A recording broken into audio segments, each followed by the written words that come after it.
সময়কালে রাজ্যের ইতিহাসে অন্যতম বৃহৎ ত্রাণ কর্মসূচি চালু করে। শুধুমাত্র রাজ্যের বসবাসকারী জনগণই নয়, এমনকি রাজ্যের বাইরে বিভিন্ন জায়গায় অবস্থানকারী 40,000 নাগরিকদেরকে এই ত্রাণ কর্মসূচির আওতা আনা হয়। 17 দিনের বেশি সময় রাজ্যের 40 লক্ষেরও বেশি নাগরিক এবং পরিযায়ী শ্রমিকের খাদ্য এবং প্রয়োজনীয় সামগ্রী তাদের কাছে পৌঁছে দেওয়া হয়।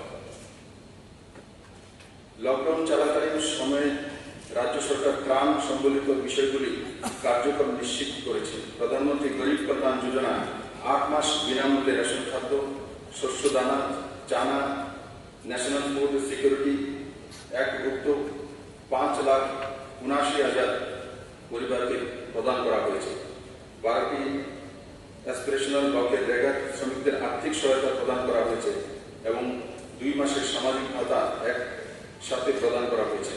সমাজের বিভিন্ন অংশের জনগণের জন্য 300 কোটি টাকা ত্রাণ সম্প্রসারিত করা হয়েছে, যার মধ্যে বরাদ্দ হয়েছে এডিসি এলাকার জন্য।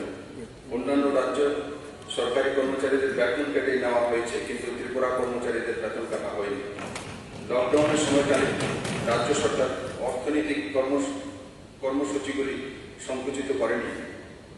অন্যদিকে রাজ্য সরকার রাজ্যের অর্থনীতির উন্নতি সাধনে বিভিন্ন পদক্ষেপ গ্রহণ করেছে। এমজিএন রেগার কাজ এখন পর্যন্ত পুরোদমে চলছে এবং আজ পর্যন্ত 1.97 কোটি শ্রম দিবসের সৃষ্টি হয়েছে, যাতে 522 কোটি টাকা ব্যয় হয়েছে এবং রেগার কার্ডধারী প্রত্যেক শ্রমিকদের গড়ে 36 দিনের কাজ প্রদান করা হয়েছে। মুখ্যমন্ত্রী স্বনির্ভর যোজনা চালু করা হয়েছে, যাতে 1 লক্ষ ক্ষুদ্র দোকানীদের ঋণ প্রদান করা যায়। পরিবারগুলিকে আত্মনির্ভর করে গড়ে তোলার লক্ষ্যে মুখ্যমন্ত্রী স্বনির্ভর পরিবার যোজনা চালু করা হয়। শ্রীমন্তপুর অস্থায়ী জেটি নির্মাণ, জলপথে আকৌরা এবং শ্রীমন্তপুর চেকপোস্টে কার্পুর ট্রায়াল রান, সাবরুমে অ্যাসিডের ভিত্তি স্থাপন, বাঁশের বোতল এবং বাঁশ করলের বিস্কুট বাজারজাতকরণের মধ্যে দিয়ে এই ক্ষেত্রে রাজ্য সরকারের প্রচেষ্টা লক্ষ্য করা যাচ্ছে। বিভিন্ন রাজ্যের মধ্যে ত্রিপুরা অন্যতম রাজ্য, যেখানে রাজ্যের বাইরে থেকে আসা এবং বাইরে যাওয়া পরিযায়ী লোকেদের খরচ বহন করেছে রাজ্য সরকার।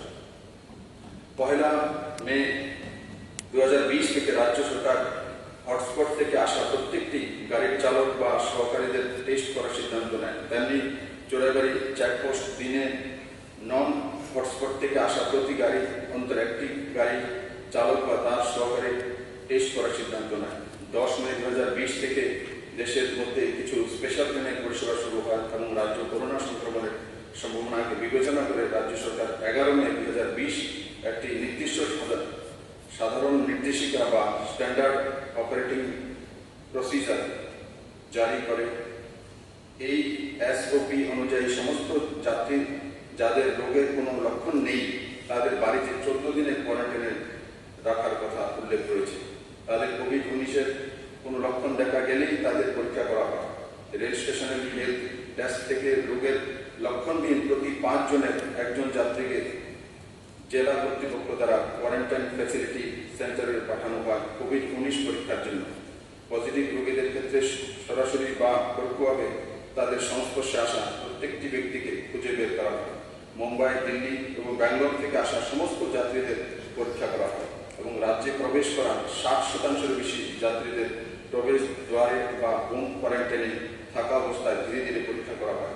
র্যাপিড অ্যান্টিজেন টেস্ট চালু হওয়ার পর বাইরে থেকে যে কোনো পথ দিয়ে আসা সমস্ত যাত্রীদের নমুনা সংগ্রহ করা হয় পরীক্ষার জন্য। সারা দেশের মধ্যে আমাদের রাজ্যে এই পরীক্ষা হার অন্যতম বেশি। বিভিন্ন রাজ্য থেকে এখানে ফিরে আসা লোকেদের কথা মাথায় রেখে মে মাসে রাজ্য সরকার 3T স্ট্র্যাটেজি মানে টেস্টিং, ট্র্যাকিং এবং ট্রিটমেন্ট গ্রহণ করে বহিরাজ্যে আটকে পড়া রাজ্যের লোকেদের সাথে যোগাযোগের সুবিধার্থে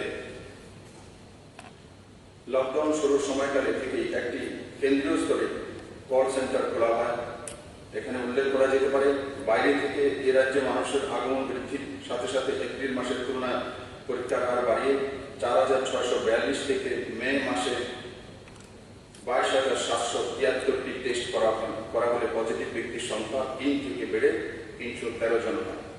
মে মাসে কোভিড-19-এর বিরুদ্ধে প্রস্তুতি আরো শক্তিশালী করতে রাজ্য সরকার রাজ্যের কোভিড কেয়ার সেন্টারগুলিকে সুযোগ সুবিধা সুবিধা উন্নয়নের বিভিন্ন ব্যবস্থা, পাশাপাশি স্বাস্থ্য ও পরিবার কল্যাণ মন্ত্রকের গাইডলাইন অনুসারে 565 বেডের ব্যবস্থা করে। বর্তমানে আজ পর্যন্ত রাজ্যে বিভিন্ন ক্ষমতার 2731টি বেডে কোভিড চিকিৎসার জন্য প্রয়োজনীয় কর্মী, চিকিৎসা সরঞ্জাম, ওষুধাদি সহ বিভিন্ন ব্যবস্থা রয়েছে। পরিস্থিতি বিবেচনা করে রাজ্য সরকার হোম আইসোলেশন বা বাড়িতে নিগৃহীত বাসে রোগীদের থাকার অনুমোদন দিয়েছে। 18 সেপ্টেম্বর 2020 পর্যন্ত রাজ্যে হোম আইসোলেশনে রোগীর সংখ্যা 5456 জন। রাজ্য সরকারের পক্ষ থেকে হোম আইসোলেশন থাকা আর্থিকভাবে দুর্বল ব্যক্তিদের 1500 টাকা করে সাহায্যের ব্যবস্থা করা হয়েছে। সঠিকভাবে তাদের পর্যবেক্ষণ করার জন্য মেডিকেল টিম প্রতিটি রোগীর জন্য রেজিস্টার অনুসরণ করেছেন। এই রোগীদের ওষুধ ও পালস অক্সিমিটার প্রদান করা হয়েছে। সাধারণ মানুষকে তথ্য সরবরাহ করার জন্য রাজ্য সরকার জেলা পর্যায়ে প্রশিক্ষিত কর্মচারীদের নিয়ে জেলাভিত্তিক কল সেন্টার স্থাপন করেছে। সম্প্রতি রাজ্যে কোভিড-19 জনিত প্রস্তুতি পর্যালোচনার উদ্দেশ্যে কেন্দ্রীয় সরকারের একটি বিশেষজ্ঞ দল 10 দিনের সফরে রাজ্যে এসেছিলেন। সফরকালে বিশেষজ্ঞ দল আগরতলা গভর্নমেন্ট মেডিকেল কলেজ সহ বিভিন্ন জেলা পরিদর্শন যান। বিশেষজ্ঞ দলের রিপোর্ট অনুসারে পরিস্থিতির মোকাবেলায় রাজ্য সরকার প্রস্তুতি সন্তোষজনক। পাশাপাশি বিশেষজ্ঞ দল কিছু পরামর্শ দিয়েছে যা রাজ্য সরকার গ্রহণ করেছে। প্রাথমিক রিপোর্ট অনুসারে সঠিকভাবে মাস্ক পরিধান না করা, সামাজিক দূরত্ব না বজায় রাখা রোগীর সংখ্যা বৃদ্ধি পেয়েছে। এগুলির ক্ষেত্রে কার্যকর পদক্ষেপ ইতিমধ্যে গ্রহণ করা হয়েছে। যে কোনো ধরনের গুজবকে যাতে প্রশ্রয় না দেওয়া হয় তার জন্য রাজ্যের সর্বস্তরের জনগণ এবং সমস্ত রাজনৈতিক দলের কাছে বিনম্র অনুরোধ জানানো হয়েছে। এমনিতেই করোনা সংক্রান্ত কোনো রকম অসমর্থিত এবং ভুল তথ্য প্রচারের ক্ষেত্রে তা নিয়ন্ত্রণ এবং প্রতিরোধে মহামান্য সুপ্রিম কোর্টের আদেশনামা রয়েছে। তৎসত্ত্বেও জনগণের অযথা ভীতি ও আতঙ্ক তৈরি করতে নানা ধরনের কায়েমি স্বার্থ ভুল তথ্য পরিবেশনের নজির রয়েছে। তার ফলে গুরুতর অসুস্থ হওয়া সত্ত্বেও অনেক রোগী হাসপাতালে ভর্তির ক্ষেত্রে অনীহা সৃষ্টি করেছে। দেরিতে ভর্তি হওয়ার কারণে অসুস্থ রোগীদের ক্ষেত্রে মৃত্যুর হার বেশি হচ্ছে। এটা দেখা গেছে যে জিবি হাসপাতালে নিয়ে যতই ভুল ধারণা সৃষ্টি করা হোক না কেন, মানুষ ভর্তি হওয়ার জন্য জিবি হাসপাতালেই বেছে নিচ্ছে। এমনকি কোভিড-19 মৃদু লক্ষণযুক্ত কেসগুলিও ডাক্তারদের পরামর্শ মতো ভগৎ সিং কোভিড হেলথ সেন্টারে না গিয়ে এজিএমসি ও জিবি হাসপাতালের ব্যাগ দখল করে রয়েছে, যার জন্য আগরতলা মেডিকেল কলেজে জিবিপি হাসপাতাল সব ধরনের পরিষেবাতে কৃত্রিম সংকট তৈরি হচ্ছিল। জেলা হাসপাতালগুলিতে শক্তিশালী করার পাশাপাশি কোভিডের জন্য জেলা হাসপাতালের পৃথক ব্যবস্থাপনা করার ফলে মৃদু লক্ষণযুক্ত কোভিড রোগীদের প্রাথমিকভাবে চিকিৎসা সম্ভব হয়েছে। আমি কোভিড রোগী এবং তাদের পরিবারজনের কাছে আবেদন করছি, প্রথমে আপনারা আপনাদের নিজেদের জেলাতে চিহ্নিত কোভিড চিকিৎসা হেলথ সেন্টার বা কোভিড কেয়ার সেন্টারে যাওয়ার জন্য সেখানে থেকে উপসর্গ অনুযায়ী চিকিৎসার প্রয়োজন বোধে আগরতলা ডেডিকেটেড কোভিড হাসপাতালে পাঠাবে, যাতে জিবিপি হাসপাতালে রোগীর চাপ কমার পাশাপাশি জটিল রোগীদের চিকিৎসা করা সহজতর হবে। এটা দেখা গেছে কোনো রকমের অনুমতি না নিয়ে, সামাজিক দূরত্ব না মেনে, সঠিকভাবে মাস্ক ব্যবহার না করে রাজনৈতিক সভা সমাবেশ, মিছিল, সামাজিক অনুষ্ঠান আয়োজন করা হয়েছে, যা কোভিড সংক্রমণের সংখ্যা বৃদ্ধির অন্যতম কারণ। এই বিষয়টি রাজ্যে পরিদর্শনকারী কেন্দ্রীয় দলের নজরে এসেছে। মাননীয় উচ্চ আদালত রাজ্য কোভিড পরিস্থিতি ব্যবস্থাপনা সংক্রান্ত কিছু তথ্য জানতে চেয়েছেন। এর উত্তরে রাজ্য সরকার মাননীয় হাইকোর্টের কাছে অ্যাফিডেভিট জমা দিয়েছে। প্রদত্ত তথ্যে আদালতের সন্তুষ্টি হয়েছে এবং এর বাইরে মাননীয় উচ্চ আদালত আরও কিছু তথ্য রাজ্য সরকারের কাছে জানতে চেয়েছে, যা যথাসময়ে জমা দেওয়া হবে।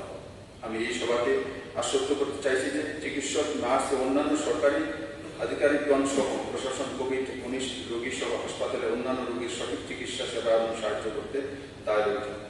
আমার প্রিয় সদস্যগণ, বিশেষজ্ঞ এবং বৈজ্ঞানিকদের মধ্যে করোনা দীর্ঘদিন আমাদের জীবনের অঙ্গ হয়ে থাকবে, কিন্তু একই সঙ্গে আমরা আমাদের জীবনকে করোনার জন্য সংকুচিত করতে পারি না। আমরা মাস্ক ব্যবহার করব, ন্যূনতম 2 গজ দূরত্ব বজায় রাখবো এবং একই সঙ্গে আমাদের জীবনের লক্ষ্য পূরণ করব। আমার দৃঢ় বিশ্বাস, নিয়ম মেনে চললে এবং মাতা দেবশ্রীর আশীর্বাদে আমরা করোনার বিরুদ্ধে যুদ্ধে সফল হব এবং এগিয়ে যাব। আমি রাজ্যবাসীর কাছে আবেদন জানাচ্ছি কোনো প্রকার বিভ্রান্তি বা গুজবে কোনো কান না দেওয়া। এই পরিস্থিতিতে আমাদের সকলের দায়িত্ব রাজ্য সরকারের পাশে থেকে দৃঢ়ভাবে এর মোকাবেলা করা। রাজ্য সরকার জনগণের স্বাস্থ্য ও পরিষেবাকে অক্ষুণ্ণ রাখতে দায়বদ্ধ। এই সময়ে আমাদের প্রয়োজন ধৈর্য ও সংযম। চিকিৎসক থেকে শুরু করে বিভিন্ন স্তরের স্বাস্থ্যকর্মী, সাফাই কর্মী এবং প্রশাসনের বিভিন্ন স্তরের কর্মীরা যেভাবে অক্লান্ত পরিশ্রম করছেন তাদেরকে আমি আন্তরিক অভিনন্দন জানাচ্ছি। আসুন আমরা সবাই মিলে এই পরিস্থিতিকে মোকাবেলা করে রাজ্যকে সামনের দিকে এগিয়ে নিয়ে যাই। নমস্কার।